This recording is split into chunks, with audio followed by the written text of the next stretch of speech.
कम जा रहा है।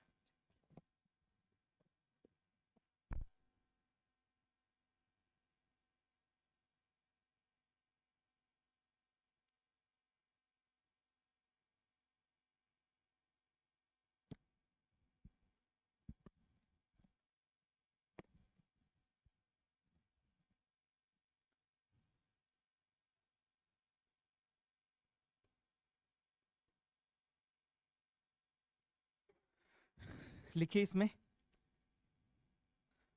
मराठाओं का मुगलों से संघर्ष, मराठाओं का मुगलों से संघर्ष,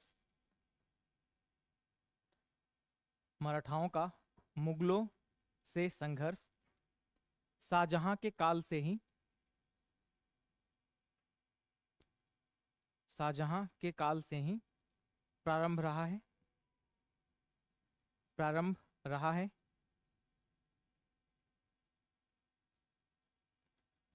मराठाओं के पास लगभग 250 किले, 250, मराठाओं के पास लगभग 250 किले, 250 किले थे, 250 किले थे, जिसमें जिसमें 23 किलों को 23 किलों को, हाँ 23 किलों को, मतलब 250 किला इसके पास है, और 23 किला उसमें से जो होगा ना, वो पुरंदर की संधि के तहत, जो हम लोग लिख चुके हैं पहले भी, है ना, पुरंदर की संधि के तहत शिवाजी दे देंगे किसको, मुगलों को, है ना, तो वही लिखवा रहे हैं। 23 किलों को शिवाजी ने पुरंदर की संधि के तहत, टोटल वो 33 किला जीता हुआ था, वो 33-36 जो किला है ना, वो शिवाजी ने जीता था, टोटल में बात कर रहा हूँ, ओवरऑल। क्योंकि शिवाजी के बाद भी बहुत सारे लोग आए ना, देखिए शिवाजी जो जब थे ना, उस समय उसके पास जो भी था वो जीता हुआ था 36 किला, उसमें से 23 जो है, 46 या 36, वो उसको 23 दे दिया गया था पुरंदर की संधि के द्वारा, बाकी लौटाना था ना कुछ, तो ये चीज है। लेकिन आप अगर देखिएगा ना, मराठाओं के मतलब जहाँ पे जैसे पूना, नासिक, इन सब जगहों पे अगर आप जाइएगा पूरे महाराष्ट्र में, तो आपको आज भी ऐसा बहुत सारा किला मिलेगा जो आज टूरिस्ट डेस्टिनेशन है, एकदम पहाड़ पे एकदम ऐसे वर्टिकल चढ़ाई है ना, पानी बह रहा है उसमें, और लोग वहां पे एकदम एडवेंचरस टूरिज्म है, कुछ लोग को होता है ना कि मतलब एडवेंचर करना है। Now government of India is what we can say formulating the foreign policy as well as the tourism policy of India. वो लोग क्या चाह रहे हैं ना कि अब इंडिया में 365 डे टूरिज्म हो। पहले क्या होता था, गर्मी के समय सिर्फ जाते थे लोग, है ना, हिल स्टेशन घूम लिए, ठंडा में गोवा चले गए बस, लेकिन ये तो साल के कुछ दिन में हो रहा है ना। अब गवर्नमेंट को तो प्रॉपर रेवेन्यू आएगा नहीं, तो गवर्नमेंट को कुछ कुछ ऐसा ऐसा चीज बनाना पड़ रहा है अब, जिससे टूरिज्म साल भर यहाँ पे इंडिया में आए। तो इन सब किलों का जो है ना, एकदम अच्छे से निरीक्षण करके, इन लोगों पे थोड़ा बहुत काम वाम करके, इन किलों पे लोगों को बुलाते हैं वो लोग। जैसे अभी आपका राजगीर जो है, नीतीश कुमार भी बहुत अच्छा काम किया, वो एक ग्लास ब्रिज बनाया वहां पे, ग्लास ब्रिज देखने के लिए वहां पे लाखों लोग पहुंचे हैं कि कैसा होता है, ठीक है ना। तो ये क्या है, एक 365 डेज टूरिज्म का है, उसमें बहुत सारा चीज है, पिलग्रिमेज टूरिज्म है। आप बहुत सारा, अभी इतना सारा जो गया बोधि गया कॉरिडोर बना रहा था ना, महाबोधि कॉरिडोर, एक बनारस कॉरिडोर बनाया है गवर्नमेंट ने, है ना, वाराणसी कॉरिडोर, काशी कॉरिडोर जिसको बोलते हैं, विश्वनाथ कॉरिडोर, उसके अलावा उज्जैन में बन रहा है, ठीक है। क्यों बना रहा है गवर्नमेंट इतना, क्यों, क्योंकि आदमी यहाँ पे आए, उससे रेवेन्यू जनरेट हो। तो शिवाजी के समय लगभग, या मराठाओं के पास टोटल 250 किला था, उस 250 किला में जो है ना, 23 किला पुरंदर की संधि के द्वारा मुगलों को दे दिया था, कौन, शिवाजी, वही हम लिखवा रहे हैं आपको, अंग्रेज को नहीं, मुगल को, पुरंदर की संधि, लिखिए इसको, मुगलों को दे दिया, पुरंदर की संधि के तहत, पुरंदर की संधि के तहत मुगलों को दे दिया।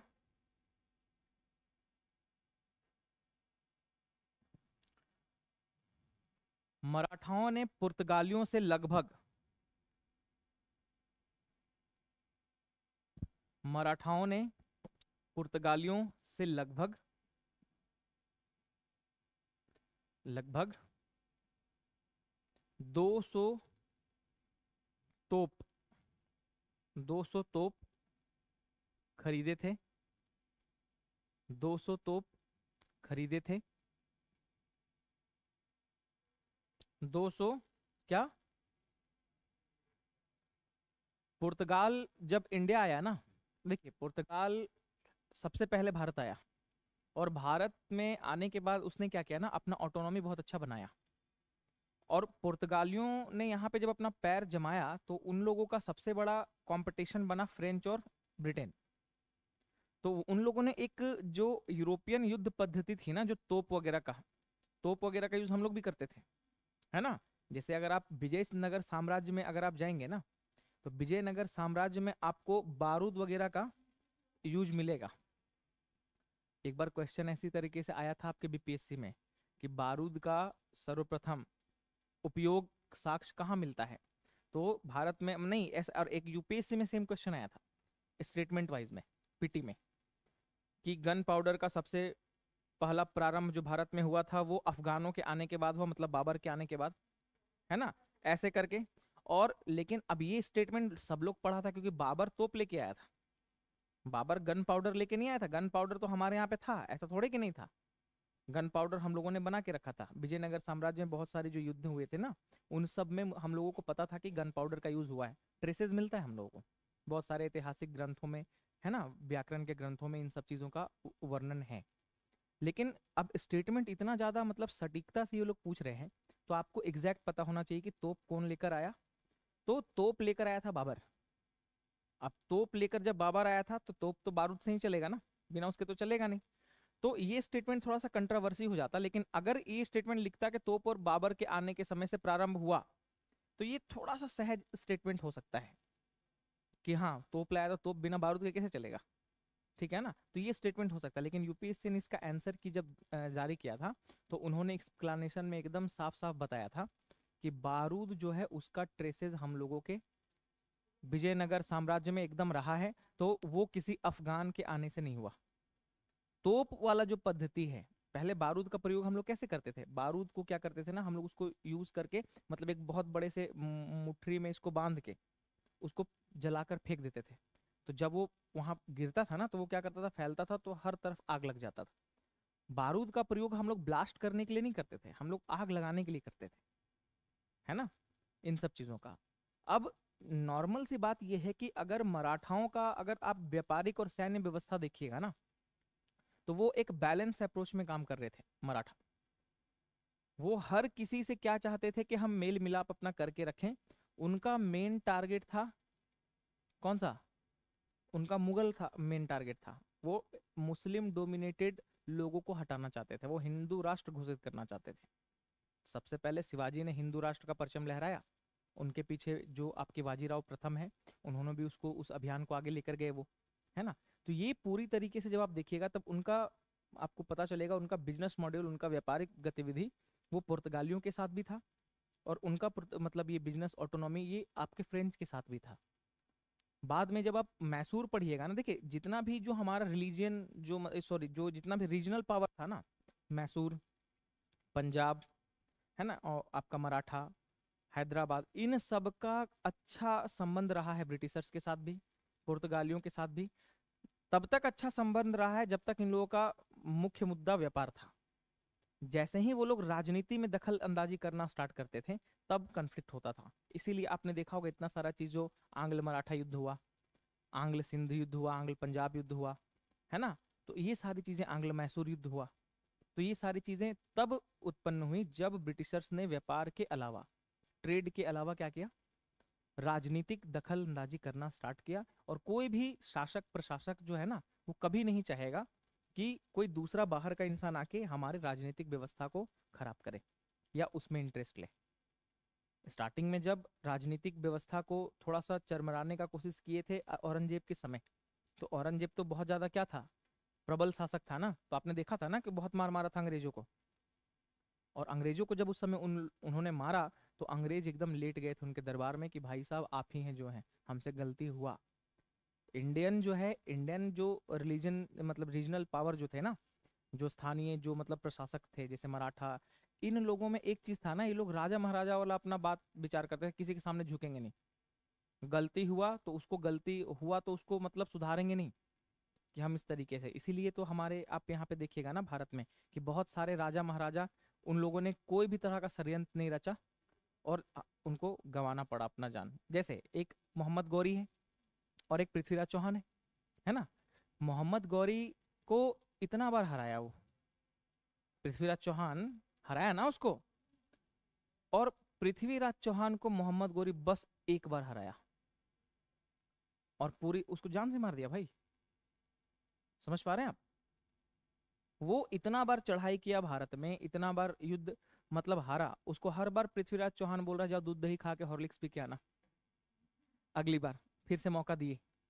इतना मौका नहीं दिया जाता किसी को। एक बार अगर आपके साथ कोई गलत कर रहा है ना, और उसको इस चीज का एकदम कंफर्मेशन हो गया कि किसी भी राजपूत जो लीडर है ना, उसके एकदम आन बान शान और उसके प्रतिष्ठा पे अगर चोट किया जाए ना, तो वो हो जाएगा क्या, बेवकूफ बन जाएगा। अलाउद्दीन खिलजी और उसका एपिसोड आप अगर देखेंगे रावल रतन सिंह का, तो आपको पता चलेगा अलाउद्दीन खिलजी के हाथ से ऐसा मूवी में दिखाया तलवार गिर जाता है और पीछे से कोई मार दिया।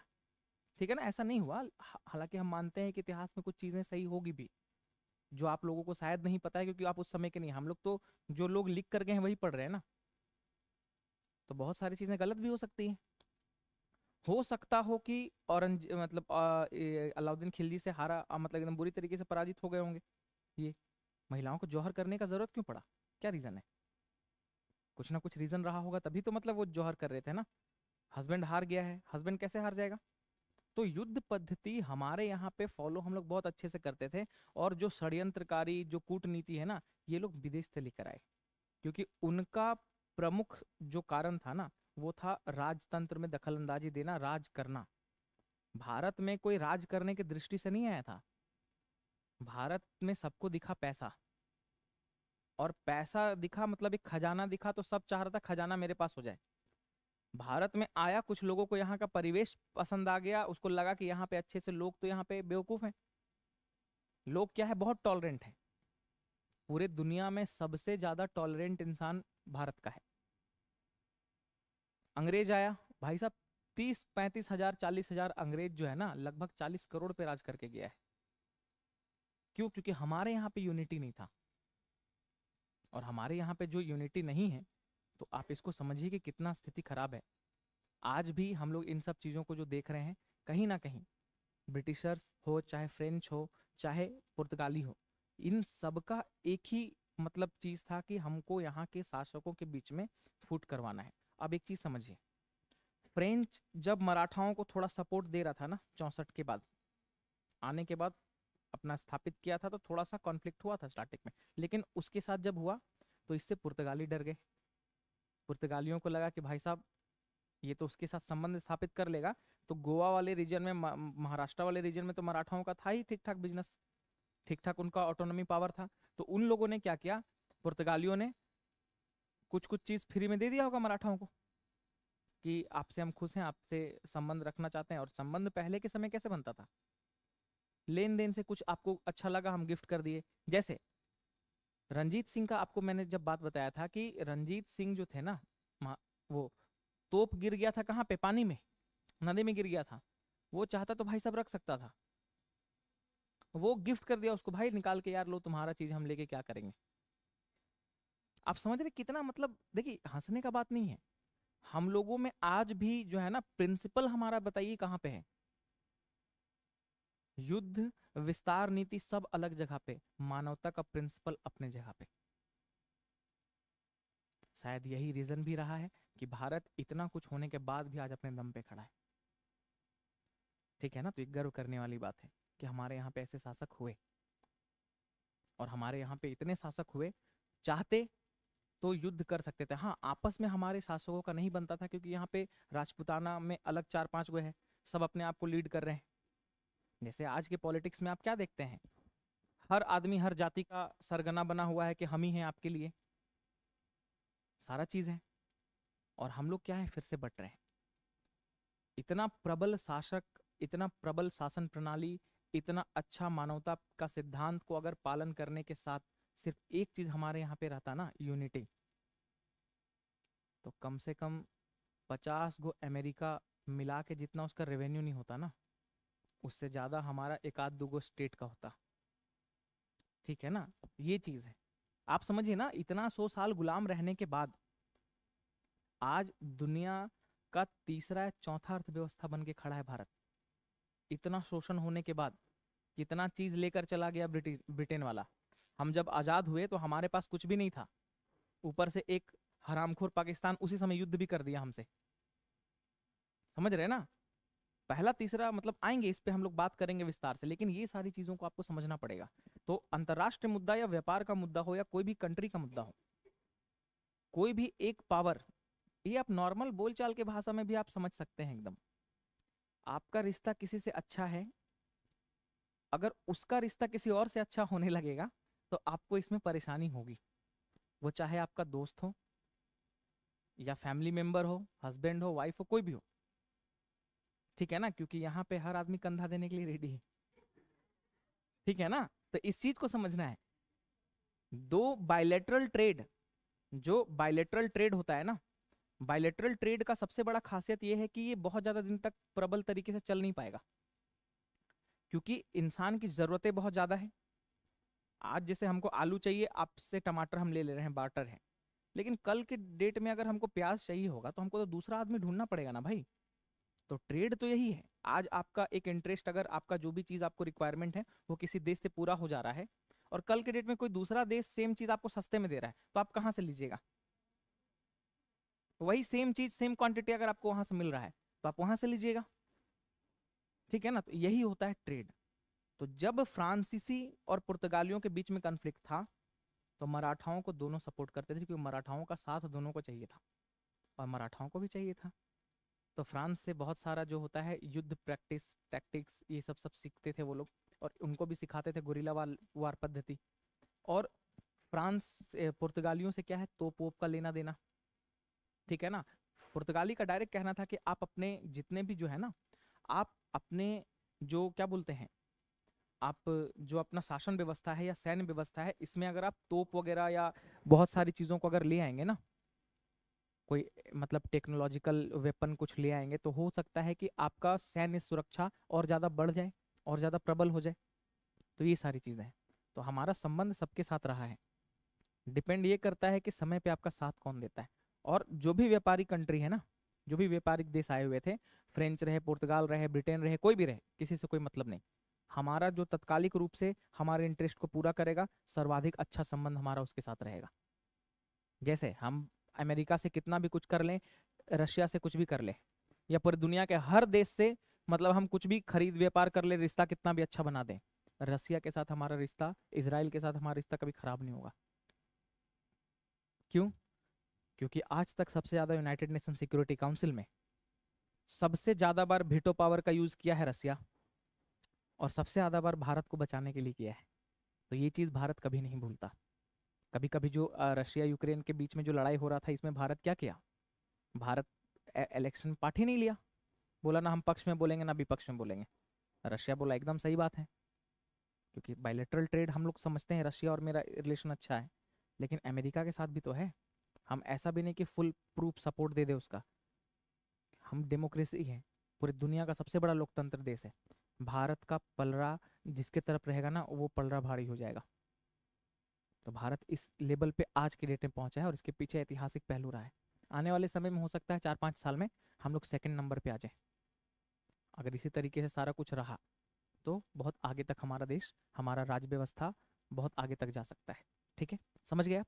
चलिए आगे बढ़ते हैं। शिवाजी ने कर्नाटक के कोलावा 200 तोप खरीदे थे। शिवाजी ने कर्नाटक के कोलावा, शिवाजी ने कर्नाटक के कोलावा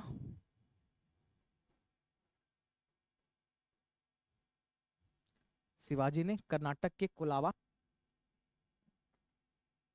में नौसेना का गठन किया।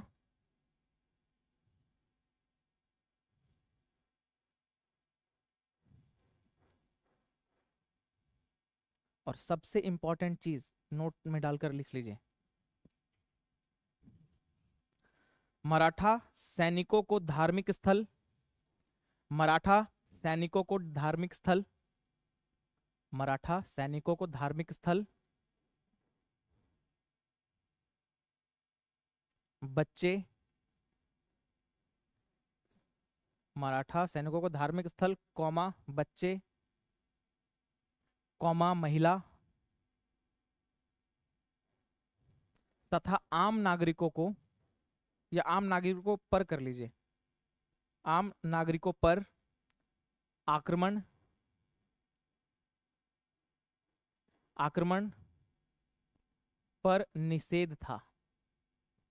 मतलब मराठा कभी भी धार्मिक स्थल पर, किसी का भी हो, कोई भी धर्म का हो, उस पे कभी हमला नहीं करेगा, कभी भी बच्चों पर, महिलाओं पर कभी कुछ नहीं करेगा। आपको एक एपिसोड पता भी होगा शिवाजी के बारे में, आपको जानना चाहिए कि एक बार एक मुस्लिम शासक थे, उनके मतलब उसको हरा कर ना, सिवा बहुत सारे लोग क्या हुए ना, बहुत सारी महिलाएं उलाएं जो उनकी वाइफ वगैरह थी, उनके सैनिकों की जो परिवार थे ना, उनको बंदी बना लिया गया था इनके सैन्य मतलब कुछ टुकड़ियों के द्वारा। शिवाजी ने सबसे पहले इसका विरोध किया, और शिवाजी ने एक चीज बोला कि ये हम इन सब चीज का विरोध करते हैं, महिलाएं बच्चे इन सब से ऊपर है, हमारा युद्ध, और हमारा भी काम है युद्ध करना, उनका भी काम है युद्ध करना, तो हमारा युद्ध उनके सैनिकों से है, उनके परिवार से नहीं है। और उनको बाइज्जत डोली में बिठाकर बहुत सारा उपहार देकर वापस भेजा गया। दिस इज द रिलीजियस, क्या? हम्म, नहीं, मराठा लूटपाट करते थे, मैंने आपको लिखवाया है अंग्रेजी केंद्रों पर, औद्योगिक केंद्र, आप देखिए पलट कर, सूरत पे जो लूटपाट हुआ था ना, तो मैंने आपको उसमें क्या लिखवाया है, अंग्रेजों का वो कारखाना था, औद्योगिक कारखाना, जिसपे लूटपाट किया वो लोग, ठीक है ना। मराठाओं के प्रिंसिपल में नहीं है भाई ये। क्या?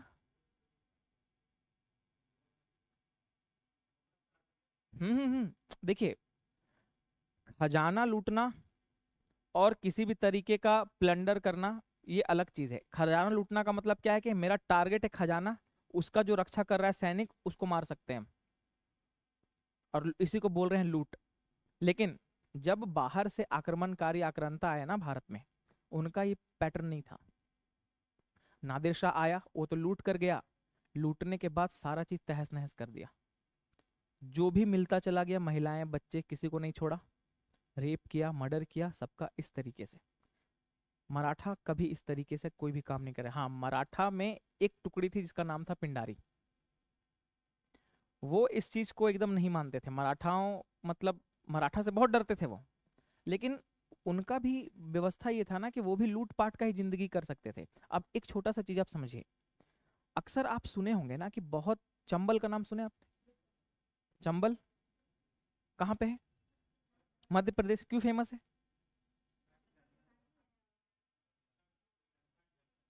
डाकू वहां पे होता है? अच्छा, वहां पे डाकू क्यों होता है, क्या रीजन है? चंदन का लकड़ी वहां नहीं भाई। एक, अरे आराम से एक एक करके, हाँ। कौन बोलना चाह रहा है पीछे से? हाँ बोलिए। तो मतलब उसमें डाकू बन जाएगा? छुपने का जगह है तो? आप चीजों को समझते नहीं है। डाकू बनना या कहीं एक जगह से डाकू बनना या निकलना वहां से, ये वहां का भौगोलिक परिदृश्य का एक मतलब परिमाप है। आप एक अक्सर एक देश देखते होंगे ना, जो आपका अफ्रीका के यहाँ पे होगा, है ना, जिसको बोलते हैं अफ्रीका का सिंह वाला देश। तीन देश है ना, इथोपिया, सोमालिया और जिबूती, तीन है ना यहाँ पे, तीन देश है। उसमें से एक देश जो है ना इथोपिया, यहाँ पे पायराइट्स बहुत होते हैं, मतलब पायरेट्स समझते हैं आप? पायरेट्स ऑफ कैरिबियन देखे हैं मूवी आप? देखिएगा, हॉलीवुड का मूवी है। ये जो पायरेट्स है ना, ये भी एक तरह के डाकू हैं, समुद्री डाकू। अब वहां पे जैसे ही कोई जगह, मतलब यहाँ से ना, ये समुंदर पूरा है, यहाँ से कोई भी अगर जाता है जहाज, तो इन लोगों का मेन काम क्या है पता है? इन लोगों को लूट के घर द्वार अपना चलाना। Region, region is bad land topography. Chambal का जो रीजन है ना, वहां पे जमीन इतना दलदली भूमि है, वहां पे ना खेती अच्छे, पानी की कमी, उसकी वजह से बहुत ज्यादा गड्ढा गड्ढा हो जाता है जमीन पे। और जमीन ऐसा होता है ना, उसको बोलते हैं बीहड़, आप उसमें अगर दौड़ेंगे ना तो धंस जाएगा। वहां पे ना किसी तरीके का पशुपालन आप कर सकते हैं, क्योंकि चारा वारा भी वहां पे कुछ होगा नहीं, खेती हो नहीं पाएगा, कुछ बड़ा इंफ्रास्ट्रक्चर आप वहां डेवलप कर नहीं पाएंगे। ऐसे जगह पे जहां पे कोई भी आर्थिक स्थिति का कुछ ना हो, तो वहां पे क्या होगा? वहां पे लोग छीना झपटी, लूटपाट यही करेंगे ना। दैट्स वाई इन चंबल, चंबल में डाकू बहुत सारे पाए जाते हैं। और सिर्फ वही नहीं, इथोपिया वाला जो रीजन है ना, इस रीजन में भी आपको वहां पे का भी भौगोलिक दृश्य एकदम चंबल के जैसा है। वहां पे भी इकोनॉमिकली कुछ ऐसा कोई चीज हो नहीं सकता, ना कृषि बहुत ज्यादा हो सकता है, ना कोई चीज दूसरा वहां पे इंफ्रास्ट्रक्चर डेवलप कर सकते हैं आप। तो वहां के लोगों का मेन रोजगार होता है ये, ठीक है ना, मेन रोजगार का ये साधन है, ठीक है ना। इसी को बोलते हैं, वहां पे चंबल में आप कभी अगर जाइएगा अगर उस साइड में, तो आप देखिएगा वहां पे वो लोग बोलता है लूट मत, डाकू नहीं बोलेगा, वो लोग बोलेगा बागी, है ना, बीहड़ का बागी। बागी मतलब विद्रोही, ना उसके लिए सरकार कुछ कर रही है ना कुछ, तो सरकार के अगेंस्ट खड़ा हो जाता है वो लोग। अब लूट मार करने के लिए क्या होता है, उन लोग को थोड़ा सा गलत तरीका अपनाना पड़ता है, बंदूक बंदूक लेकर, ठीक है ना, जाना पड़ता है। आज तक पुलिस ऐसा बोलता है कि वहां पे पकड़ नहीं पाती किसी को। रीजन क्या है? उन लोगों को पता है कि कहाँ पे से भागना है हमको, कहाँ पे जमीन नहीं धंसेगा। आर्मी एक बार गई रेड करने के लिए, दौड़ाई एकदम 3 किलोमीटर तक, वो लोग एकदम निकल गया था आगे, और सब पुलिस का जीपी सब धंस गया वहां पे। उन लोग को पता है इस तरीके का टोपोग्राफी है, ये चीज है। तो ये पूरा का पूरा भौगोलिक संरचना है, इसमें कोई आदमी ऐसा नहीं कि आज मन किया। ऐसे एक फूलन देवी, उनके साथ कुछ मतलब हुआ था, मतलब रेप वगैरह उनका हो गया था, तो उन लोगों, उसने क्या किया, डाकू बने पहले और बदला ली, और उसके बाद फिर मेंबर ऑफ पार्लियामेंट भी बनी, ठीक है ना। तो भारत में कुछ भी संभव है, ठीक है। और उन डेथ हो गया क्या उनका, कि जेल में है? हाँ मतलब हो गया। उस पे एक मूवी भी निकला था, बैंडिट क्वीन, है ना। हालांकि बहुत ज्यादा उसमें एरोटिक सीन वगैरह था, तो हम रिकमेंड नहीं करेंगे कि आप देखिए, लेकिन उसका स्टोरी आप पढ़ सकते हो, उसके ऊपर बहुत सारी किताबें भी लिखी गई हैं। तो ये सारी चीजें, ठीक। आगे बढ़े, तो पिंडारी यही चीज है कि पिंडारी इन सब चीजों को थोड़ा सा नहीं मानते थे। उनको चाहिए था कि हम लोग को रोजगार मिले, और उन लोगों को रोजगार मिलता था लूटपाट से। तो जो पिंडारी वाला जो रीजन है ना, ये वही रीजन है। पिंडारी कहाँ पे रहते थे? गुजरात वाले कुछ रीजन में, महाराष्ट्र वाले कुछ रीजन में, और आपका जो चंबल वाला जो रीजन है ना, मध्य प्रदेश, वहां पे रहते हैं। राजस्थान, हाँ मतलब एक टुकड़ी कहीं ऐसा नहीं, एक जगह थे, अलग अलग जगह पे थे, और वो लोग सब मराठा के सानिध्य में काम करते थे। लेकिन अब होता क्या था ना, कि जैसे मान लिया मराठा कहीं लूटने के लिए गए, तो पिंडारी को ही बोले, तो मराठा लूट वाट के लिए गए, कुछ धन छोड़ दिए, बोले तुम लोग लूट लेना। अब ये लोग क्या करता था ना, ये लोग क्योंकि बहुत कोई सैन्य सुरक्षा या कुछ उस तरीके का प्रिंसिपल फॉलो करता नहीं था, इन लोगों को जो लगता था वो करता था। तो पिंडारी इस तरह के लोग थे। हालांकि बहुत ज्यादा डरते थे मराठा से, मतलब मराठाओं से इतना उनको डर रहता था कि आपको बताया नहीं जा सकता। बहुत सारे लोगों ने, इतिहासकार ने तो बोला कि मराठा की ही एक टुकड़ी को हम लोग पिंडारी बोलते हैं, ठीक है ना। लेकिन अपना अपना सबका विवादास्पद जो बयान रहा है, इतिहास में लिखा गया है, तो इन सबको हम लोग इतना इसको नजरअंदाज करेंगे। बस आप समझ लीजिए, पिंडारी एक समूह है जो लूटपाट करते थे मराठाओं के लिए और खुद के लिए भी, ठीक है। चलिए आगे। शिवाजी के घुड़सवारों को दो भाग में बांटा जाता था। शिवाजी के, हाँ आगे लिख ली नेक्स्ट पॉइंट में, शिवाजी के घुड़सवारों को दो भाग में बांटा जाता था। कौन कौन सा दो भाग था? बारगीर और सिलाहदार, ठीक है ना। पहला लिखिए बारगीर,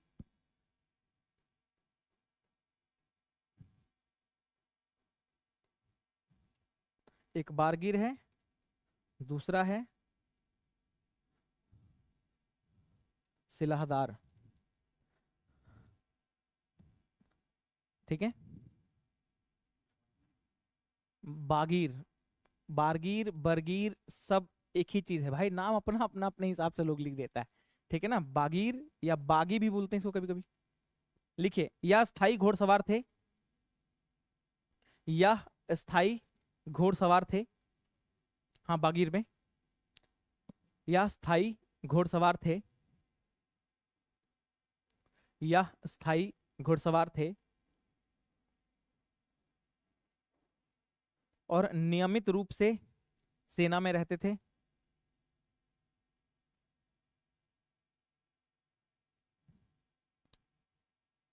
दूसरे में लिखिएगा, ये अस्थायी घुड़सवार थे जो केवल युद्ध के समय, या अस्थायी घुड़सवार थे जो केवल युद्ध के समय, जो केवल युद्ध, हाँ दूसरे वाले में सिलाहदार में, जो केवल युद्ध के समय, जो केवल युद्ध के समय युद्ध सेना में भर्ती होते थे या सेना का कार्य करते थे, सेना का कार्य करते थे।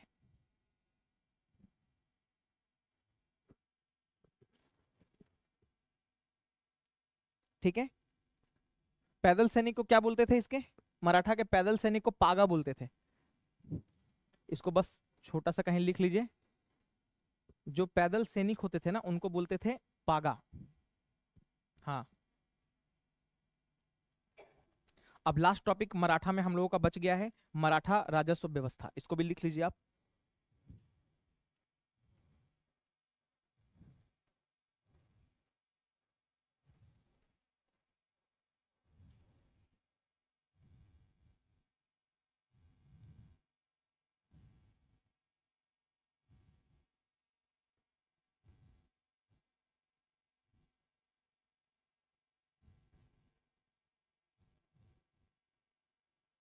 ऑनलाइन वाले गुड मॉर्निंग सबको। साउंड अब ठीक आ रहा है? एक बार प्लीज कमेंट कर दीजिए आप। सबको गुड मॉर्निंग, सबको सबको सबको भाई। हाँ, बैटरी चेंज कर दी है इसका, तो साउंड आपको अब आएगा। ठीक है, आगे जरा से इसको लिखें।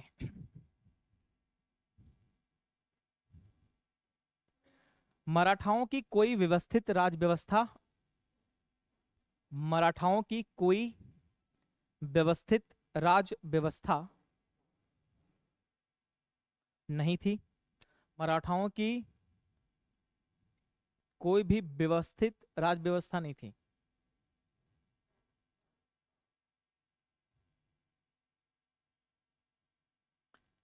शिवाजी की राज्य व्यवस्था या राजस्व व्यवस्था, शिवाजी की राजस्व व्यवस्था मलिक अंबर के राजस्व व्यवस्था से ली गई थी। मलिक अंबर, मलिक अंबर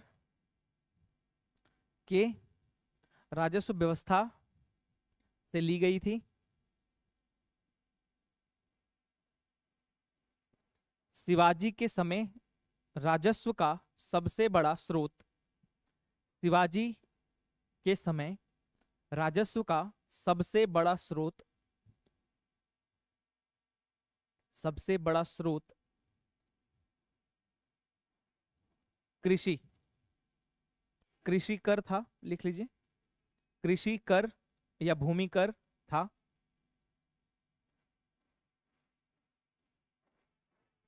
कृषि कर या भूमि कर था।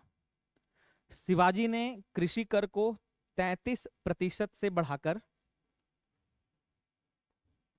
33% से बढ़ाकर 40%, 33% से बढ़ाकर 40%, 33, हाँ मतलब भूमि कर, भूमि कर ब्रैकेट में कृषि कर लिख लीजिएगा, को बढ़ाकर 33% से कितना कर दिया? 40, ठीक है ना, 40% कर दिया। शिवाजी के समय सबसे महत्वपूर्ण कर, शिवाजी के समय सबसे महत्वपूर्ण कर, शिवाजी के समय सबसे महत्वपूर्ण कर कौन सा था?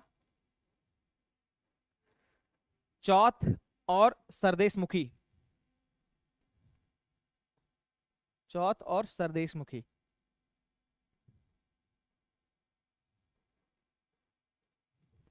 चौथ का मतलब 1/4, सरदेशमुखी का मतलब 1/10, बस इतना ही याद रखना है आपको, ठीक है।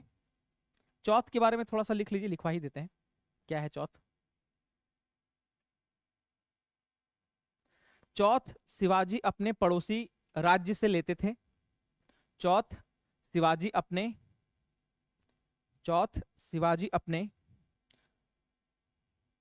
पड़ोसी राज्य देश से लेते थे, राज्य या देश से लेते थे। यह कुल कृषि का 1/4 हिस्सा होता था या भाग होता था। यह कुल कृषि का 1/4 भाग होता था, 1/4 भाग होता था। सरदेशमुखी लिख लीजिए। सरदेशमुखी शिवाजी द्वारा लगाया गया वह कर था। सरदेशमुखी शिवाजी द्वारा लगाया गया वह कर था, द्वारा लगाया गया वह कर था जो वह अपनी देश के जनता अपनी देश के जनता से लेता था।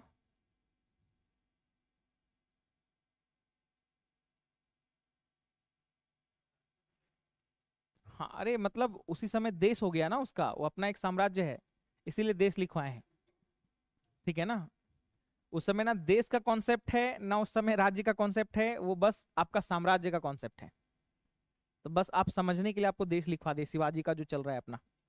इसमें लिख लीजिए, इस कर को देने वाला इस कर को देने वाला इस बात को स्वीकार करता था, इस बात को स्वीकार करता था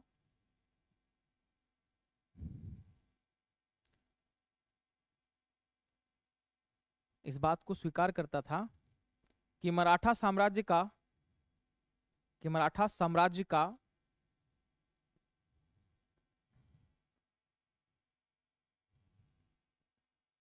प्रशासनिक प्रशासनिक प्रमुख प्रमुख शिवाजी थे। प्रशासनिक प्रमुख शिवाजी थे। यह कर का कुल 1/10 भाग होता था। यह कर का कुल 1/10 भाग होता था।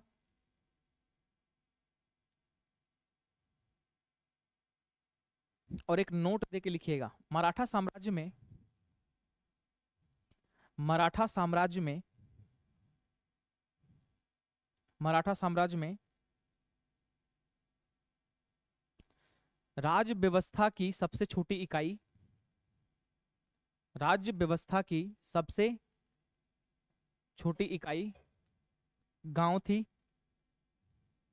गांव थी गांव थी जिसका प्रमुख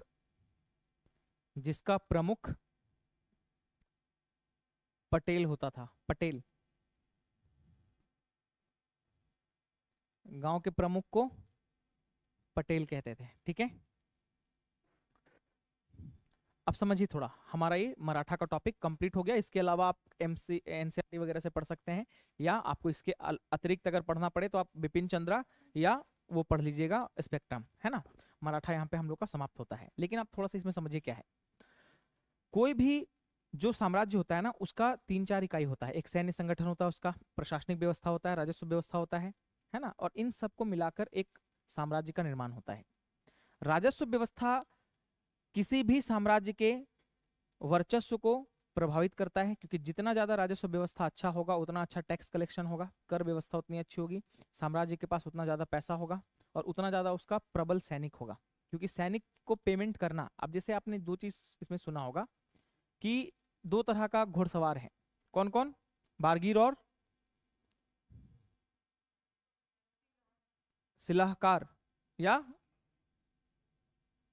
सिला सिलाहदार, 2 हैं। इसमें आपको परमानेंट टाइप का कौन दिख रहा है?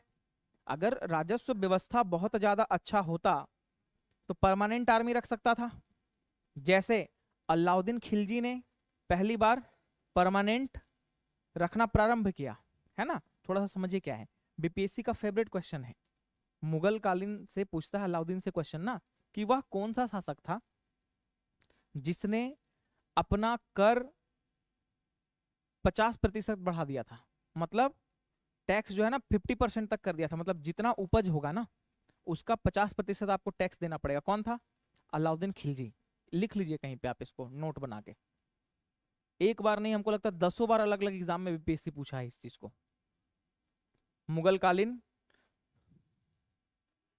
हाँ दिल्ली सल्तनत का अलाउद्दीन खिलजी, अरे सॉरी हाँ गलती हो गया, दिल्ली सल्तनत का अलाउद्दीन खिलजी। दिल्ली सल्तनत में अलाउद्दीन खिलजी वह शासक था जिसने कर को बढ़ाकर 50%, 1/2 भाग कर दिया था। 50% या 1/2 भाग। दिल्ली सल्तनत में अलाउद्दीन खिलजी वह शासक था जिसने अपने कर को बढ़ाकर 1/2 कर दिया था या 50% कर दिया था। ठीक है, क्या? हाँ वो 33 से 40 किया, अभी हम उस पर भी आपको बताएंगे कि वो किया क्यों। ठीक है ना, देखिए किताब में बहुत सारा चीज लिखा हुआ है, जब तक आप समझिएगा नहीं ना कि टैक्स बढ़ाने का जरूरत क्यों पड़ रहा है, तो आप इस चीज को समझिए पहले हुआ क्या। अलाउद्दीन खिलजी क्या हुआ, 50% से मतलब टैक्स बढ़ा दिया 50% तक। रीजन क्या है? अलाउद्दीन खिलजी एक और चीज किया था, उसने आर्मी को परमानेंट पहले किया, मतलब अस्थाई सेना का पहली बार एक कॉन्सेप्ट लेकर आए। पहले क्या था, सेना मतलब जब जरूरत पड़ा बुला लिए, अस्थाई सेना रखने का व्यवस्था सबसे पहले वो किया। और अस्थाई सेना जब रखेंगे तो उसको पेमेंट देना पड़ेगा, सैलरी देना पड़ेगा, सैलरी देना पड़ेगा ना, सैलरी आएगा कहाँ से? जनता से आएगा। पुराना टैक्स व्यवस्था में अगर एक नया कोई हम अभियान लेकर आते हैं तो गवर्नमेंट को एक्स्ट्रा पैसा चाहिए ना। If government is supposing to launch a new programme then there must be a source of revenue. आज जो मान लीजिए आज बहुत सारी सरकारें हैं या बहुत सारी पार्टियां हैं जो एक फ्री विस वाला चीज चला रही हैं, जैसे झारखंड में इलेक्शन एकदम पूरी तरीके से पलट गया, एक मैया योजना लेकर आया वो, 2500 रुपया, 2-2 3-3 किस्त सबको आ चुका है। ठीक है ना, गवर्नमेंट ने 2500 रुपया हर महिलाओं को देना स्टार्ट किया। अब दिल्ली में आई, लेकिन हम लोग रिजल्ट देख सकते हैं, मध्य प्रदेश में भी आया, आप रिजल्ट देख सकते हैं, झारखंड में आई। आपकी पॉलिटिकल पार्टी बिहार में है कि उनका नाम नहीं लेंगे हम, उन्होंने भी बोला है कि हम थोड़ा सा चीजों को बोलने से बचते हैं, लेकिन आप समझ जाइए। तो वो क्या है ना कि उन्होंने भी एक योजना लेकर आया कि अगर हमारी सरकार आई भाई साहब 2500 रुपया हम भी देंगे। इस चीज का हरियाणा में होड़ लग गया, पंजाब में, पंजाब में पहले दिल्ली में बोली पहले हम 2100 रुपया देंगे, कौन? केजरीवाल, उन्होंने बोला कि 2100 रुपया देंगे। दूसरी पॉलिटिकल पार्टी बोल रही है 2500 देंगे, 300 का डिफरेंस है। अब अब जो है भाई इतना ओपनली नहीं बोला जाता है ठीक है ना, मतलब जो भी चीज है ये सारी चीजें सही है। अब एक बात बताइए, सरकार उन लोग को पैसा देगी, कहां से पैसा आएगा?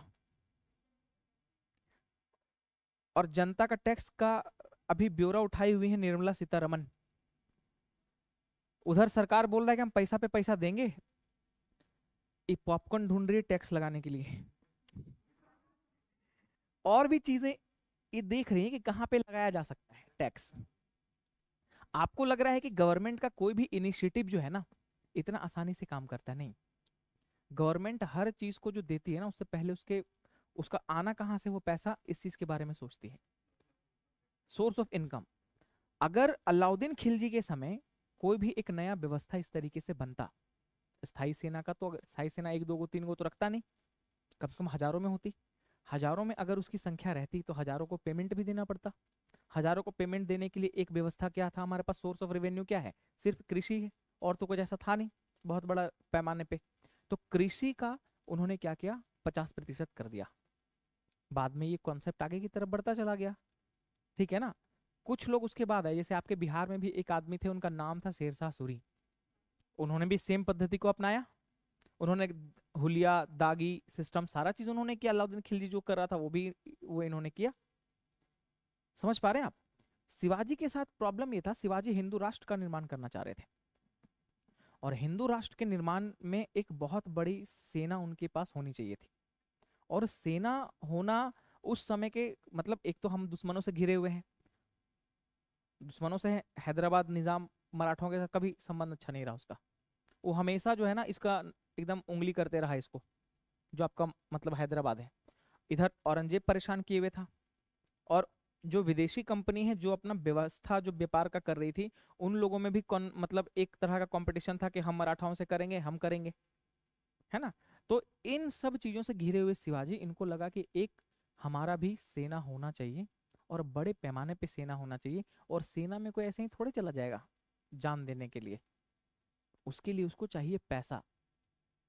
ठीक है ना, बहुत बार तो ऐसा भी हम लोग युद्ध हारे हुए हैं कि सेना ने रिवोल्ट कर दिया, सेना को समय से पेमेंट नहीं मिला, राजा के अगेंस्ट विद्रोह कर दिया, राजा समझ गया कि सेना मेरे साथ नहीं है, और हम लोग युद्ध हार गए।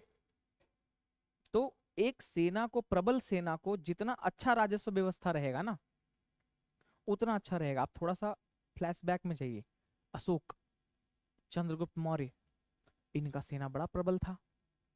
आप ये जो देख रहे हैं ना, पटना में एक जगह है अशोक राजपथ, ये राजपथ क्या था, पूरा सेना रहता था यहाँ पे, इसीलिए उसका नाम है अशोक राजपथ, पूरा सेना का छावनी रहता था वहां से। हाँ, ठीक है ना, अशोक के राज का। अब अशोक के पास उस समय बहुत सारा चीज था, लोहा का उत्पादन हम लोग प्रारंभ कर दिए थे, झारखंड, बिहार और आपका उड़ीसा वाला क्षेत्र उसके अंतर्गत था, पूरा का पूरा लोहा का जो भी माइंस आपको दिख रहा है।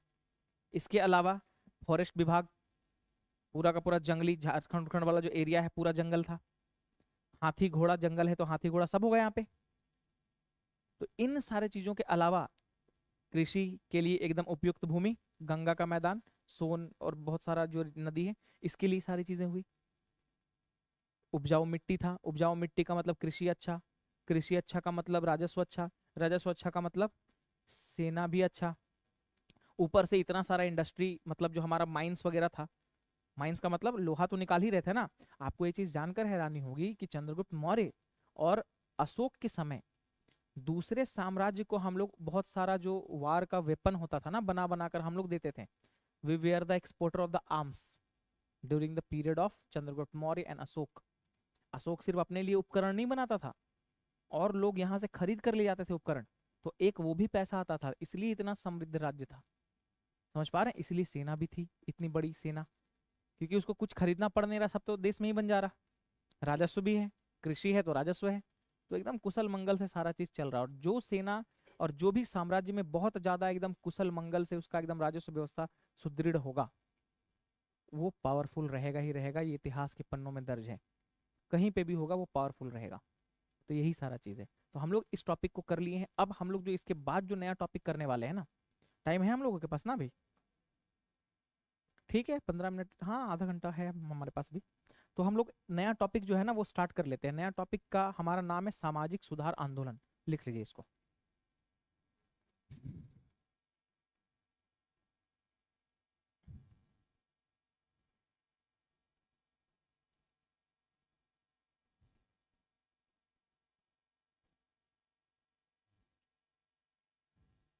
जिसको हम लोग बोलते हैं सोशल रिफॉर्म मूवमेंट्स।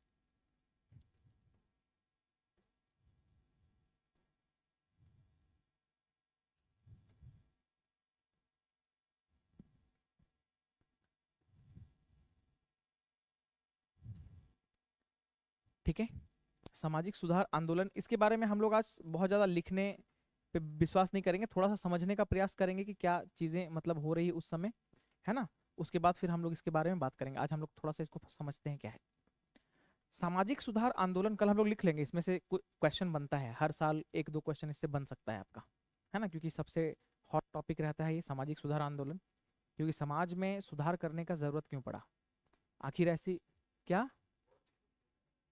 हाँ मतलब थॉट पूछ लेगा, थॉट से ज्यादा ये पूछ देगा बहुत सारी चीजें, जो घटनाएं जो इस समय हुई, और इस समय बहुत सारी संस्थाएं बनी, ब्रह्म समाज बना, है ना, आगे चलकर प्रार्थना समाज, थियोसॉफिकल सोसाइटी, है ना, बहुत सारा चीज बनता चला जाएगा। ठीक है, तो हम लोग यहाँ से समझते हैं कि आखिर सामाजिक सुधार आंदोलन क्या है, क्या समझते हैं आप इससे, कोई बताइए। पढ़े तो होंगे ना कुछ। भाई मॉडर्न आप दूसरी बार पढ़ रहे हैं। आराम से एक एक करके हाथ खड़ा करके बताइए। गैदरिंग में नहीं, आराम से एकदम बताइए। समाज में एकता के लिए। ठीक है, आप बताइए।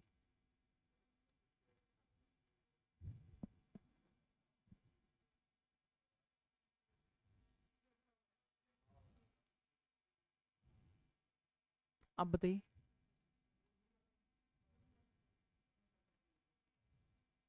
कोई और कुछ बोलना चाहेगा इधर से?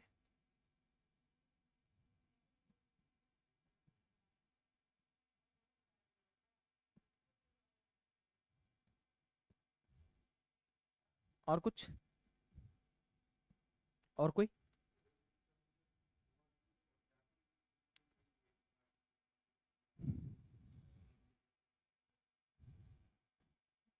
देखिए, जब भी हम लोग बात करेंगे ना सामाजिक सुधार आंदोलन, तो ये एक कोई खास वर्ग, खास समाज, खास सामाजिक मुद्दा को लेकर नहीं है। ये एक समाज में उत्पन्न जितनी भी कुरीतियां हैं, जितने भी तरीके की, मतलब छुआछूत, रूढ़िवाद विचारधारा जितनी भी है ना, जिसको आप बोलते हैं कंजर्वेटिव माइंडसेट, उन सारे चीजों में सुधार करने का हम लोगों को जरूरत पड़ा। और सिर्फ ऐसा नहीं कि इन्हीं सब चीजों पे सुधार, बहुत सारी चीजों को हम लोगों ने पढ़ा समझा, इसी समय बहुत सारी चीजें लिखी गई।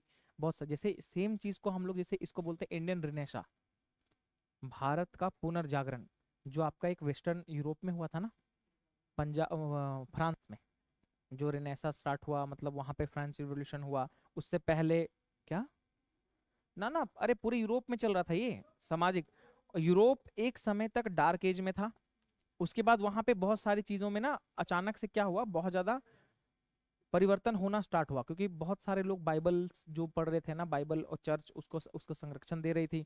जो भी सारी चीजें थी बाइबल में लिखी हुई, ओल्ड टेस्टामेंट में लिखी हुई, एकदम धार्मिक कट्टरता जो थी ना, जो गलत चीजों को भी बिना तार्किक रूप से माने हुए आगे बढ़ रही थी, ऐसे सामाजिक व्यवस्था में लोगों को लगा कि यहाँ पे गड़बड़ कुछ ना कुछ चल रहा है।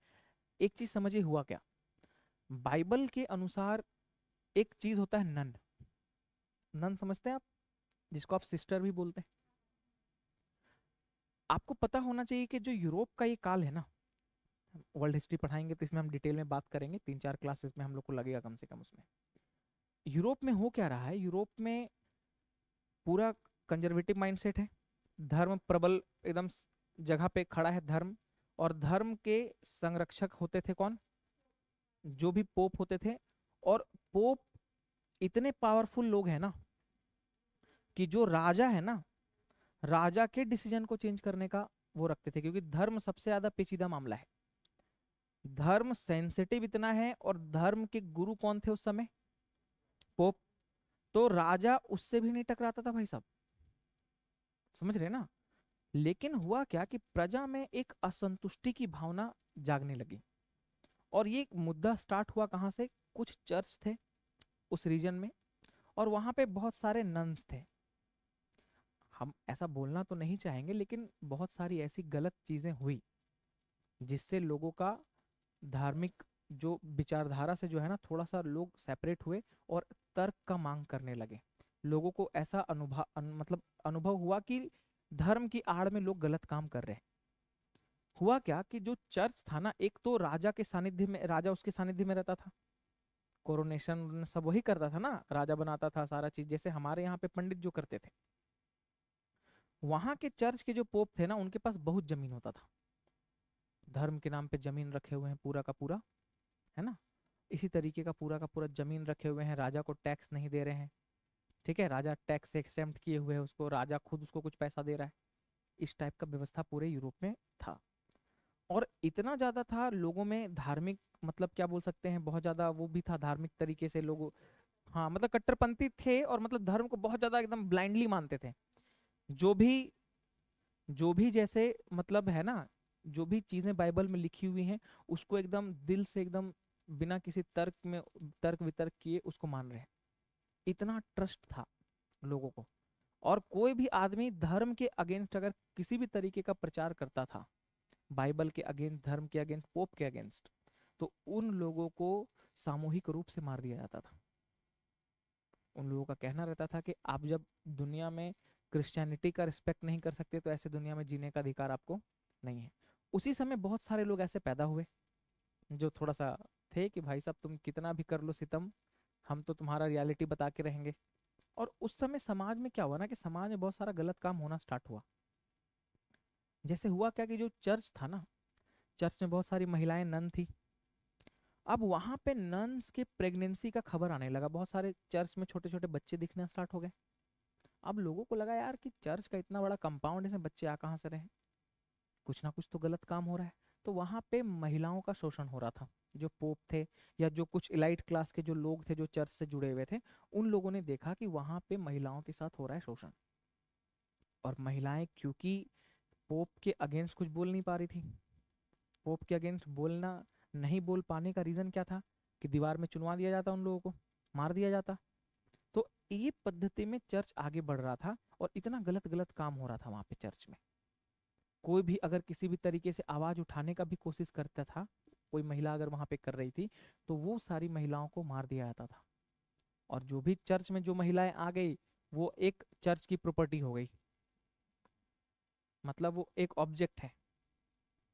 तो सबसे पहला जो महिलाओं का ऑब्जेक्टिफिकेशन स्टार्ट हुआ ना, ये स्टार्ट हुआ चर्च से। तो लोगों के अंदर थोड़ा सा क्या हुआ, दिक्कत आया। अब वहां पे राजा को चाहिए था पैसा, चर्च पैसा देता नहीं था। तो वहां पे एक वर्ग बना, उस वर्ग का नाम था व्यापारिक वर्ग, जिसको बोलते थे ट्रेडर्स। ये ट्रेडर्स आएगा, है ना। और ये वर्ग का मतलब जनरेशन क्यों होगा, इसके पीछे भी कारण है। राजा लोगों पे कृषि बहुत ज्यादा दे दे रहा था, कृषि कर बढ़ा दे रहा था। तो लोगों को लगा यार कि कृषि में कि कुछ फायदा होता है तो हो नहीं रहा, जितना भी उगाते हैं इले लेता है, हर साल किसी कृषि एक जैसा होता भी नहीं है। तो ऐसे अवस्था में हम लोगों को अपना बिजनेस को क्या करना चाहिए, थोड़ा सा वो करना चाहिए। और उसी समय आपको पता होगा कि वहां पे रिनेसा का जो काल बढ़ रहा था ना, उसमें सबसे पहले हुआ स्टार्ट नेविगेशन। सब एकदम नाव ले लेकर सब निकलना स्टार्ट कर दिए, अलग अलग जगह पे ढूंढे, नया नया जगह, नया नया जगह ढूंढे, नया नया जगह पे ट्रेड करा। ट्रेड किया तो ट्रेड से एक नया वर्ग बना, ट्रेडर। ट्रेडर बना तो सबसे ज्यादा पैसा वाला पूंजीपति ट्रेडर बना। जैसे ही पूंजीपति आदमी के पास पैसा आना स्टार्ट हुआ, राजा को टैक्स देना स्टार्ट किया। और ऐसे लोगों की संख्या बढ़ गई अचानक से। कृषि तो चल रहा है, लेकिन पैसा बाकी लोग ट्रेड से कमा रहे हैं। अब राजा के ऊपर दबाव किसका बन रहा था, क्योंकि राजा को क्या चाहिए, तो राजा को पैसा चाहिए, तो जो पैसा देगा, जैसे आज के डेट में भी आप सुनते होंगे कि मोदी इसका सपोर्ट कर रहा है, डार्लिंग का, उसको उसको पैसा मिल रहा है भाई उससे। देश का अर्थव्यवस्था में अगर टॉप 100 आदमी को देखेंगे ना, लगभग हमारे जो बजट है ना, बजट का 10-15% हिस्सा यही लोग टैक्स में देता है, टॉप 100 आदमी। एक एक आदमी देता है 1-1 लाख करोड़ या 30-30 हजार करोड़ का टैक्स भरता है हर साल। 30 हजार करोड़, 40 हजार करोड़, ऐसे कर करके एक एक फर्म से। तो इम्पोर्टेंट रोल तो उसके लिए रहेगा ना गवर्नमेंट का। मान लीजिए यही सारा आदमी टैक्स भरना अगर बंद कर दे, चल जाए विदेश और वहीं पे निवेश करके आराम से जिंदगी जिए। भारत में नो डाउट टैक्स ज्यादा है, आप 30% टैक्स देते हैं। 8 लाख से इनकम ज्यादा है आपका तो आप 30% देते हैं टैक्स।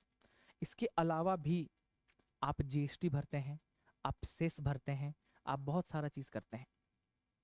तो हमारे यहाँ पे जो टैक्स का जो पॉलिसी है ना, वो बहुत गंदा है।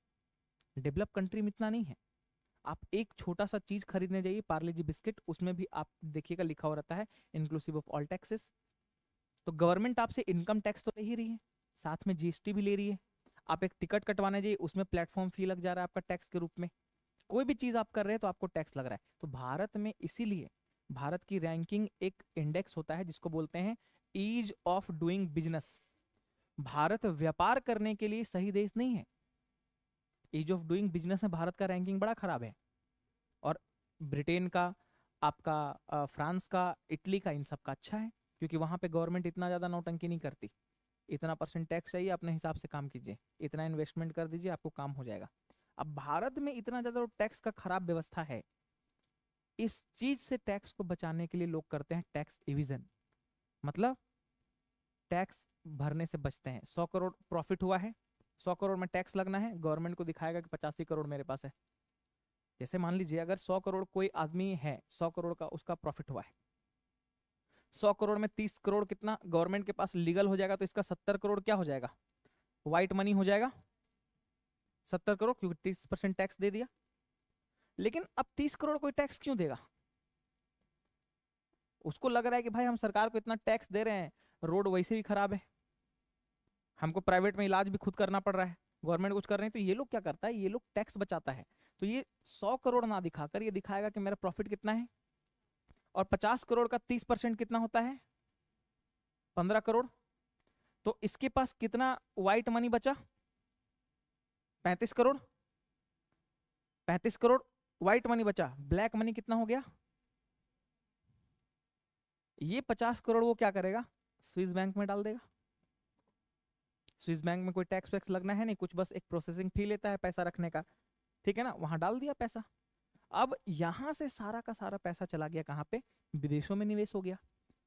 अगर गवर्नमेंट अपना टैक्स स्लैब कम रखती, 10% रखती, तो वो तो 15% यहाँ दे ही रहा है ना, 15 करोड़। 100 करोड़ में 10% अगर रखती तो 10 करोड़ तो हंसते खेलते दे देता भाई, वो तो 90 करोड़ देश में ही रखता व्हाइट मनी बचा के। और वो 90 करोड़ अगर देश में हमारे पास रहता तो क्या होता, हमारा देश ग्रो करता, डेवलप करता। तो इस समस्या की वजह से क्या है, आप अक्सर सुनते हैं ना, इसका पैसा वहां है, इसका पैसा वहां है, इसीलिए है क्योंकि हमारा टैक्स का व्यवस्था ये चीज है। सिमिलरली हुआ क्या, यहाँ पे जो है ना राजा, जो ट्रेडर वर्ग है ना, जो ट्रेडर है, वो ट्रेडर क्या किया, उसके पास पैसा आने लगा, राजा को टैक्स भी देने लगा, और ज्यादा टैक्स देने लगा तो राजा को दबाव उसी से होने लगा, राजा के ऊपर दबाव भी बनाने लगा। अब जब भी इंसान के पास सबसे ज्यादा जब उसका व्यापार होगा ना, और व्यापार अगर बड़े पैमाने पे होगा, तो एक चीज होगा, उसको लेखा जोखा जो काम होता है ना, लीगल स्टडीज, लीगल स्टडीज जो होता है ना, या जो फाइनेंशियल स्टडीज होता है, इसका प्रचलन चलेगा। मतलब वित्त का जो भी पढ़ाई लिखाई होगा, आप इसीलिए देखिएगा इटली में सबसे पहला एक विश्वविद्यालय खुलेगा जो लीगल स्टडीज को पढ़ाएगा और फाइनेंशियल मैटर्स को पढ़ाएगा। रीजन क्या है, एक ट्रेडर वर्ग का मतलब क्या हुआ, उदय हुआ। उस ट्रेडर वर्ग का उदय है तो क्या है, उसको लेखा जोखा करने के लिए, उसको बहुत सारा पॉलिसी बनाने के लिए, कानून बनाने के लिए, उसको बहुत सारा, मान लीजिए आपको आज हम बोले कि 100 करोड़ का आप हमको माल दीजिए, आप कल के डेट में मुकर गए 100 करोड़ का माल लेने के बाद कि नहीं 50 करोड़ का ही बात हुआ था, तो कहीं तो कोई लीगल एंटिटी है नहीं। तो इसीलिए आप देखिएगा सबसे पहली बार यूरोप में, इटली में एक बना कॉलेज जो लॉ का पढ़ाई किया।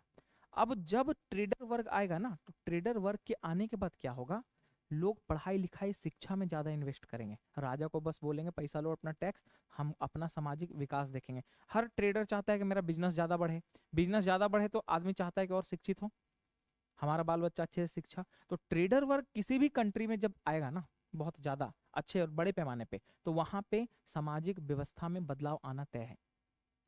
अब जब ट्रेडर आया तो राजा के ऊपर नकेल कसना स्टार्ट किया, राजा के थ्रू वो चर्च पे नकेल कसना स्टार्ट किया।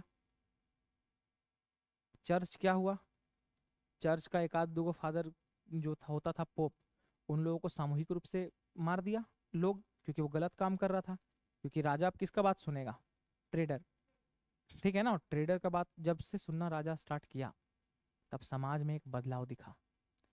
अब ट्रेडर क्या है ना, ट्रेडर नहीं रह गया, ये जो आपका मिडिल क्लास का जो राइज हुआ ना, ये मिडिल क्लास बना। और मिडिल क्लास का जब उदय हुआ, तब सामाजिक व्यवस्थाएं बदली, तब जाके कंपास का आविष्कार होगा, प्रिंटिंग प्रेस का आविष्कार होगा। क्योंकि आप आविष्कार करके कीजिए क्या, खरीदेगा कौन और बेचेगा कौन, ट्रेडर। तो ये सारी चीजें आई और तब जाके सीन में आया बहुत सारा। अब जब आदमी के पास बहुत ज्यादा पैसा होता है ना, तो उसको चाहिए रहता है इंटरटेनमेंट। जैसे आज आपके पास मान लीजिए बहुत ज्यादा पैसा आप आ जाएगा, मान लीजिए आपका 48,000 रुपये आपका सैलरी आपका टीचर वाला चल रहा है हर महीने आपको, अभी आपका काम 1-2 हज़ार रुपये में चल रहा है, आने वाले समय में 48,000 आपके अकाउंट में डायरेक्टली आएगा। 48,000 या 52,000 जो भी है, अब तो 8 पे कमीशन भी आ गया है, ठीक है ना। 65-70 हज़ार आपके अकाउंट में आ रहा है। अब बस इमेजिन कीजिए,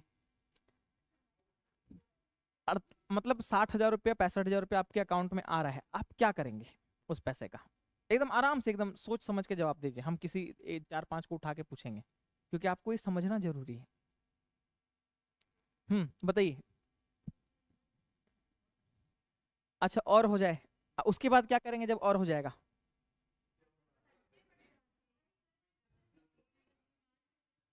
वेट वेट वेट, हाँ।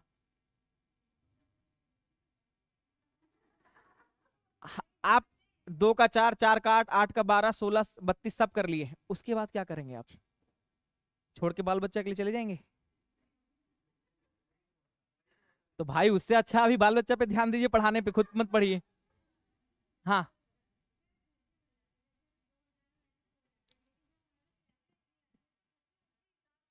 जैसे सबसे, हाँ।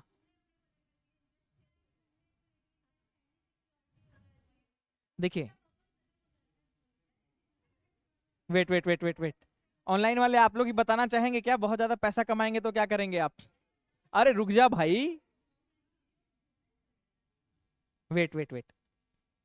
देखिए, जब आपके पास पैसा आता है ना, मतलब आप जितना चाहते हैं, आपका अभी 2000 में काम चल जा रहा है, जब आपके पास पैसा आएगा ना, तो आप पहले अच्छी चीजों को क्या करेंगे, अपने ऊपर इन्वेस्ट करेंगे। जैसे आपको हेल्थ केयर फैसिलिटी अच्छा जाएगा, आप कपड़ा अच्छा पहनेंगे। उसके बाद भी क्या होगा ना, कि जब आपके पास बहुत ज्यादा पर कैपिटा इनकम अच्छा होगा, तो आप अपने दिमाग को रिलैक्स करने के लिए ना, आप करेंगे इंटरटेनमेंट, इंटरटेनमेंट की तरफ जाएंगे। इंटरटेनमेंट की तरफ जाने का मतलब क्या है? इंटरटेनमेंट की तरफ जाने का मतलब क्या है, कि अपने आप को रिजुवनेट करना। रिजुवनेट करना का मतलब, आप 3 घंटा मूवी देख लिए, एकदम फ्रेश हो गए, अगले दिन से काम पे चालू।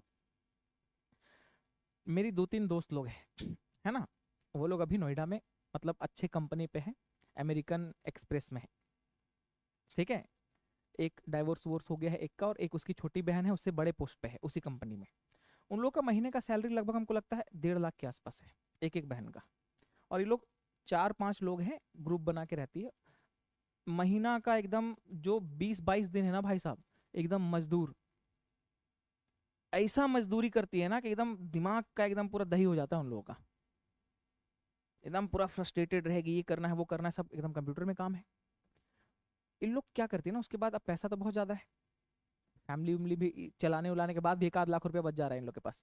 तो इन लोगों का क्या है वहां का कल्चर, इन लोग हर कुछ दिन में बनाएगी प्लान घूमने का। इन लोग 1 सप्ताह 10 दिन का हर 2 महीना 3 महीना में ट्रिप बनाएगी।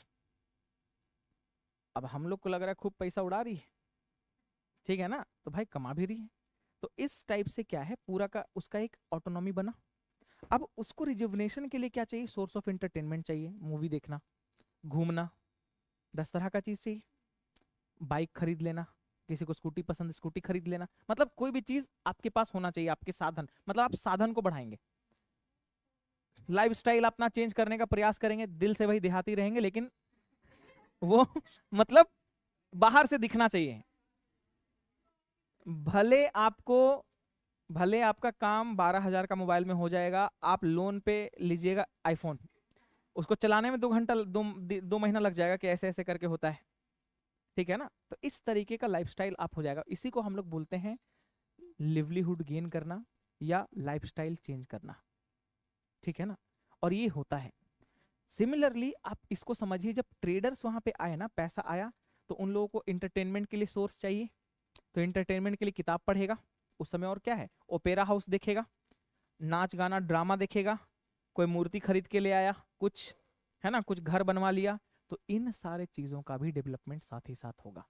इसीलिए उसी समय बहुत सारे, देखिएगा, किताबें बनी, बहुत सारे किताब आए जो सामाजिक दृष्टिकोण से बहुत लोगों तक पहुंचा, बहुत सारी सामाजिक मतलब कुरीतियां हैं उनके बारे में जानकारी दी गई लोगों को, कि ये गलत है ये सही है। साइंटिफिक डिस्कवरीज हुई, कोई आदमी बोल दिया कि सर हम कंपास का वो कर देंगे ना, तो आपको नाव ले जाने में आसानी होगा। ट्रेडर दे दिया पैसा, फंड कर दिया कि बनाओ, हम दे रहे हैं तुम्हारे साथ। उसको पता है कि जब जिस दिन ये सफल हो जाएगा, अच्छा अच्छा क्वालिटी का नाव बनाना स्टार्ट किया, कि सर हम अच्छा क्वालिटी का नाव बना देंगे जिसमें बहुत ज्यादा माल आएगा, और आप जो 10 बार सामान लेकर 10 नाव लेकर जाते हैं ना, आप 2 नाव लेकर जाइएगा तो उतना सामान आ जाएगा। पैसा दिया, बनाओ। तो ऐसे ही करके क्या हुआ, एक डेवलपमेंट हुआ।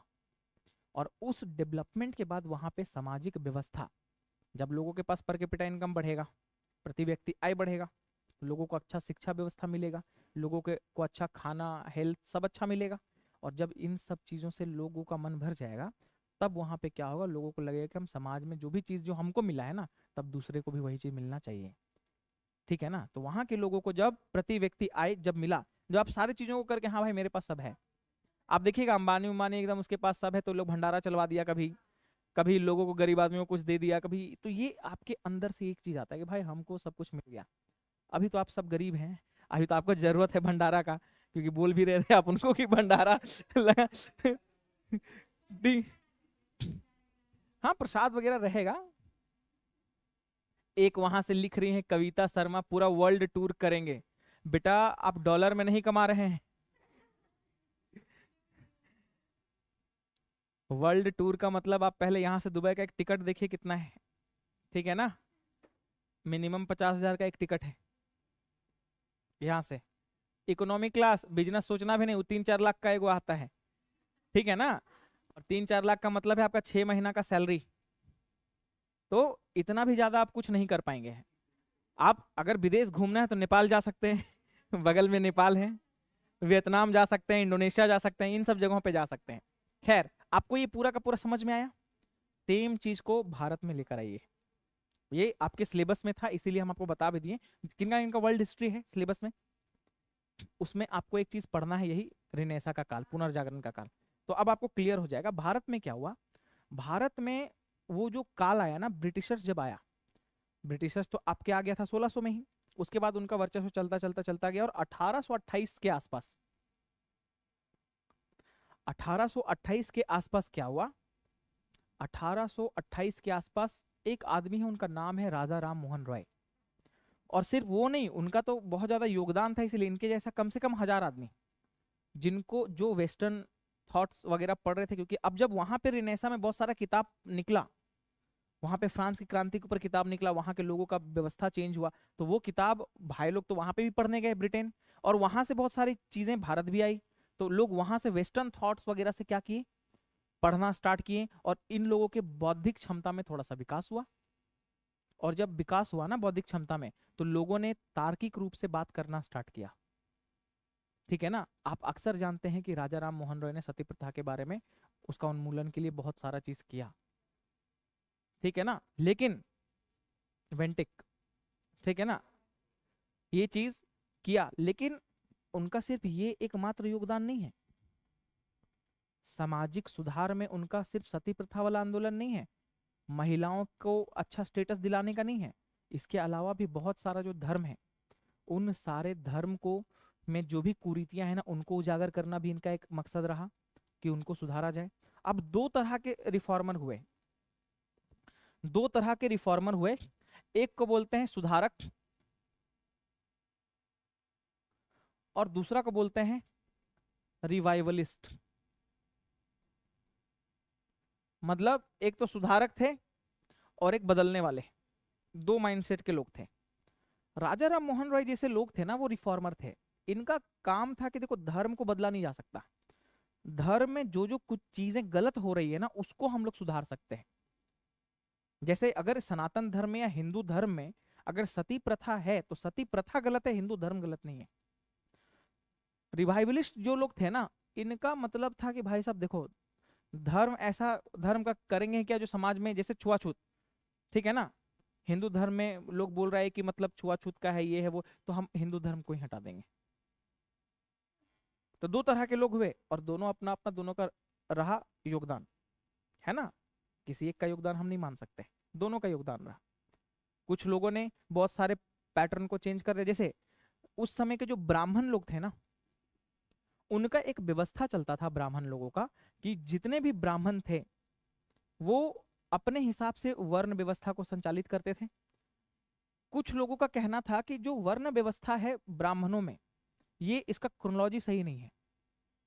आप किसी के धर्म के आधार पे आप उसके कर्म की व्याख्या को नहीं कर सकते। तो कर्म की व्याख्या के अनुसार आप धार्मिक स्वतंत्रता लोगों को दीजिए, या उस अधिकार से कीजिए। तो ये लोग होते थे सुधारक। कुछ लोग कहते थे ये जो 4 वर्ण वाला सिस्टम है ना, पंडित को उठा के पहले मारो, ना ई रहेगा, ना ई कोई व्यवस्था चलेगा, क्योंकि समाज में सब है। अब इसको आप थोड़ा सा आगे की तरफ देखिएगा ना, समाज में अक्सर ऐसा होता है कि 2-3 तरह का लोग रहता है, और सबको संतुष्ट करना हमारे डोमेन के बाहर का चीज है। हर किसी को संतुष्ट किया नहीं जा सकता, तो लोग क्या करते हैं, उसमें बदलाव करना चाहते हैं। और उस समय राजा राम मोहन रॉय, ऐसा माना जाता है कि विलियम बेंटिक के साथ इनका और अकबर द्वितीय के साथ इनका अच्छा संबंध था। इसलिए भी इनके बातों को लोगों ने समझने का प्रयास किया। अगर उतने ज्यादा इंटेलिजेंट इंसान नहीं रहते, अकबर द्वितीय के साथ इनका संबंध अच्छा नहीं रहता, इतने पढ़े लिखे व्यक्ति नहीं रहते, तो सामाजिक सुधार आंदोलन सारा का सारा धरा का धरा रह जाता।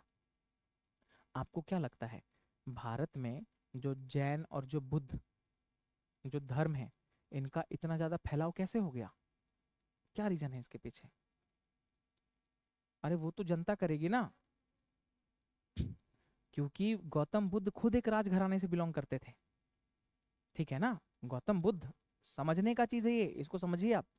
गौतम बुद्ध खुद एक राजघराने से है और उन्होंने सारा चीज छोड़ दिया।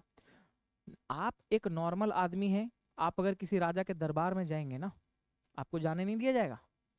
लेकिन वो अगर वो जो राजा महाराजा के घर से हैं, उनके राजवंश से आते हैं, वो अगर सारा चीज को त्याग करके वो किसी भी राजा के पास अगर जाना चाहें, तो उनके लिए सारा का सारा तो उनका जो प्रोसेस ऑफ थॉट था ना, थॉट का प्रोसेस जो फैलाव का, वो डायरेक्टली राजा से बात करके अपना विचार विमर्श करते थे और राजा उसको सुनता था, और राजा सुनता था तो प्रजा सुनता था।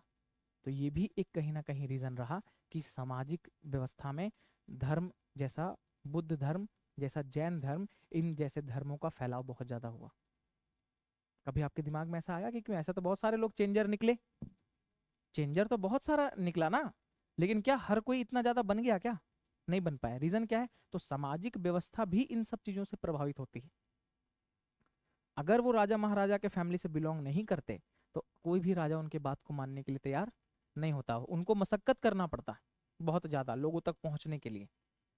लेकिन जब कोई जनता, कोई गांव गए, कोई देश गए, वहां का जनता ही उसका समर्थन में है, राजा का, वहां का राजा समर्थन में, तो जनता उसका बात नहीं सुनेगी क्या? डायरेक्टली। तो इसको बोलते हैं रॉयल रिलेशन। एक राजतंत्र वाला रिलेशन था, हर राजा का मतलब इज्जत था, और वो राजघराने से बिलोंग करते थे तो वहां तक अपनी बातों को पहुंचा पाए। और जब वहां तक मेन जगह पे पहुंचा दिए राजा को, राजा इससे प्रभावित हुआ, हर राजा प्रभावित हुआ, और जब राजा प्रभावित हुआ तो उससे जनता भी प्रभावित हुई, इनको मौका मिला चीजों को करने का। और जब पहली बार जब बनारस में धर्म चक्र परिवर्तन हुआ, जब पहली बार वो क्या बोले, एक ये था ना वाराणसी में, कौन सा जगह था वो? सारनाथ। गए हैं कभी सारनाथ? हम लास्ट ईयर गए थे, 2000, हाँ, 23-24 में गए हैं हम। तो वहां पे हमको ऐसा लगा कि बहुत अलग टाइप का कुछ जगह होगा, लेकिन उतना ज्यादा उसको डेवलप कुछ नहीं किया। एक मूर्ति बना दिया है बड़ा सा, एक स्तूपा है, और एक तो इस साइड वाले में जा भी नहीं पाए थे हम। मतलब उस टाइप का व्यवस्था सारनाथ।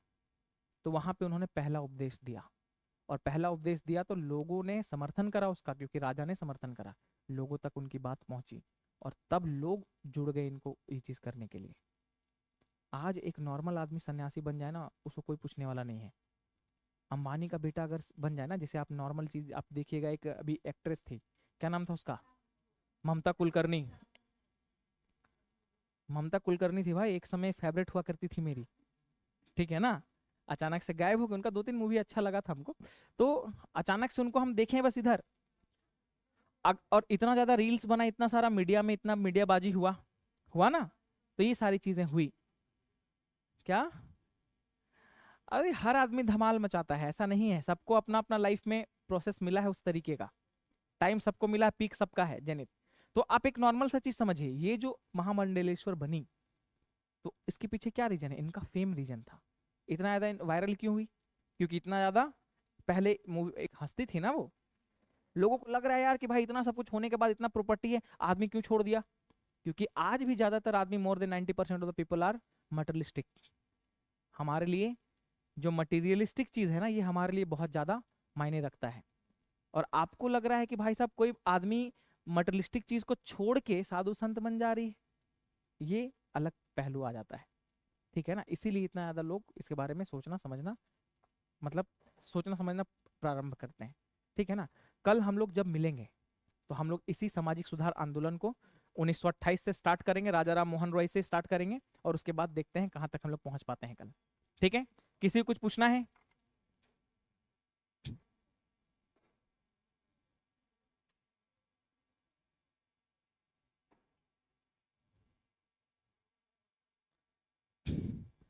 कुछ पूछना है किसी को?